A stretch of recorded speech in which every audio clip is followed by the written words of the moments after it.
ಓಂ ಶ್ರೀ ಗುರುಭ್ಯೋ ನಮಃ. ನಮಸ್ಕಾರ ಸ್ನೇಹಿತರೆ, ಆಲ್ರೌಂಡ್ ಕ್ಲಬ್ ಕನ್ನಡ ಚಾನಲ್ಗೆ ಸ್ವಾಗತ ಸುಸ್ವಾಗತ.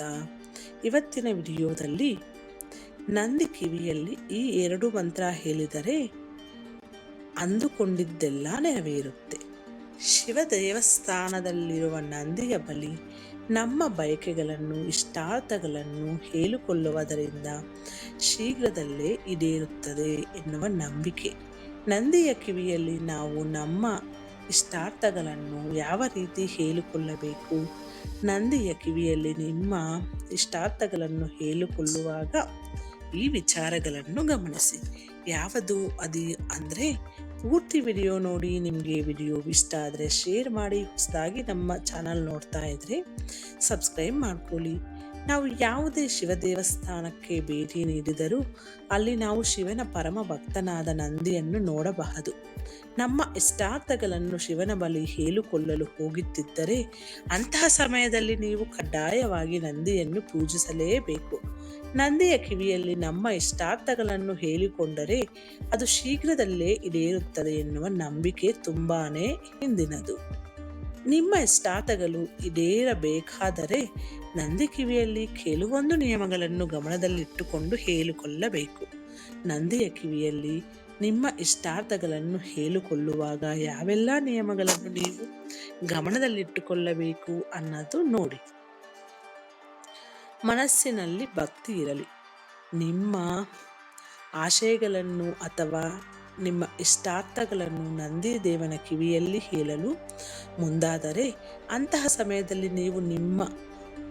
ನೀವು ಗಮನದಲ್ಲಿಟ್ಟುಕೊಳ್ಳಬೇಕಾದ ಪ್ರಮುಖವಾದ ಅಂಶವೇನೆಂದರೆ, ನಿಮ್ಮ ಮನಸ್ಸು ಯಾವಾಗಲೂ ಸಂಪೂರ್ಣವಾಗಿ ಭಕ್ತಿ ಭಾವದಿಂದ ತುಂಬಿರಬೇಕು ಹಾಗೂ ಮನಸ್ಸು ಶುದ್ಧವಾಗಿರಬೇಕು ಎಂಬುದನ್ನು ನೆನಪಿನಲ್ಲಿಡಿ. ಶುದ್ಧ ಹಾಗೂ ಶಾಂತವಾದ ಮನಸ್ಸಿನಿಂದ ನಂದಿಯನ್ನು ಬೇಡಿಕೊಂಡಾಗ ಮಾತ್ರ ಅವನು ಶಿವನಿಗೆ ನಿಮ್ಮ ಸಂದೇಶವನ್ನು ರವಾನಿಸುತ್ತಾನೆ. ನಂದಿಯ ಈ ಕಿವಿಯಲ್ಲೇ ಹೇಳಿ. ಶಿವ ದೇವಾಲಯಕ್ಕೆ ಭೇಟಿ ನೀಡಿದಾಗ ಶಿವನ ಮುಂದಿರುವ ನಂದಿ ಪ್ರತಿಮೆಯ ಕಿವಿಯಲ್ಲಿ ನಿಮ್ಮ ಇಷ್ಟಾರ್ಥಗಳನ್ನು ಹೇಳಿಕೊಳ್ಳುವುದರಿಂದ ಅದು ಖಂಡಿತವಾಗಿಯೂ ಈಡೇರುತ್ತದೆ ಎನ್ನುವ ನಂಬಿಕೆ.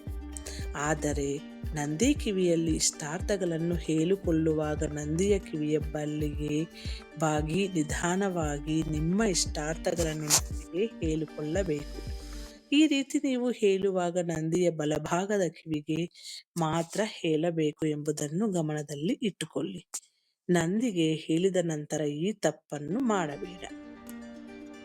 ಶಿವನು ನಿಮ್ಮ ಇಷ್ಟಾರ್ಥಗಳನ್ನು ಶೀಘ್ರದಲ್ಲೇ ಈಡೇರಿಸಬೇಕೆನ್ನುವ ಆಸೆ ಇದ್ದರೆ, ನಿಮ್ಮ ಮೇಲೆ ಶಿವನ ವಿಶೇಷ ಆಶೀರ್ವಾದ ಇರಬೇಕೆಂದು ನೀವು ಬಯಸಿದರೆ, ಅಂತಹ ಸಂದರ್ಭದಲ್ಲಿ ನೀವು ಇಷ್ಟಾರ್ಥಗಳನ್ನು ಕೇವಲ ನಂದಿಯ ಬಳಿ ಮಾತ್ರ ಹೇಳಿಕೊಳ್ಳಬೇಕು.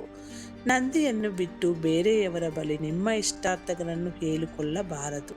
ನಂದಿಯ ಕಿವಿಯಲ್ಲಿ ಹೇಳಿದ ವಿಚಾರಗಳನ್ನು ಬೇರೆಯವರ ಬಳಿ ಹೇಳಿಕೊಳ್ಳಬಾರದು. ಈ ಮಂತ್ರಗಳನ್ನು ಪಠಿಸಿ. ಶಿವನ ಮುಂದೆ ಮಂಡಿಯೂರಿ ಕುಳಿತಿರುವ ನಂದಿ ಕೇವಲ ಶಿವನ ವಾಹನ ಮಾತ್ರವಲ್ಲ, ಶಿವನ ಶ್ರೇಷ್ಠ ಭಕ್ತನೂ ಹೌದು. ಇಂತಹ ಸಂದರ್ಭದಲ್ಲಿ ನೀವು ನಿಮ್ಮ ಇಷ್ಟಾರ್ಥಗಳನ್ನು ನಂದಿಯ ಕಿವಿಯಲ್ಲಿ ಹೇಳಿದ ನಂತರ ಈ 2 ಮಂತ್ರಗಳನ್ನು ಪಠಿಸಬೇಕು.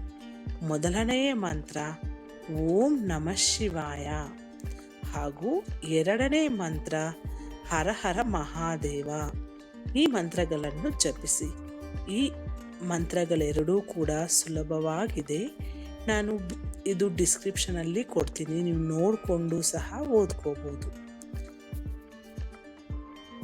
ನಂದಿ ಕಿವಿಯಲ್ಲಿ ನೀವು ನಿಮ್ಮ ಇಷ್ಟಾರ್ಥಗಳನ್ನು ಹೇಳಿಕೊಂಡ ನಂತರ ನಂದಿಗೂ ಮತ್ತು ಶಿವನಿಗೂ ನಮಸ್ಕರಿಸಿ ಕೃತಜ್ಞತೆಯನ್ನು ಸಲ್ಲಿಸಿ ಹಾಗೂ ನಿಮ್ಮ ಆಸೆಗಳು ಈಡೇರುತ್ತದೆ ಎನ್ನುವ ನಂಬಿಕೆಯನ್ನು ನಿಮ್ಮ ಮನಸ್ಸಿನಲ್ಲಿಟ್ಟುಕೊಳ್ಳಿ.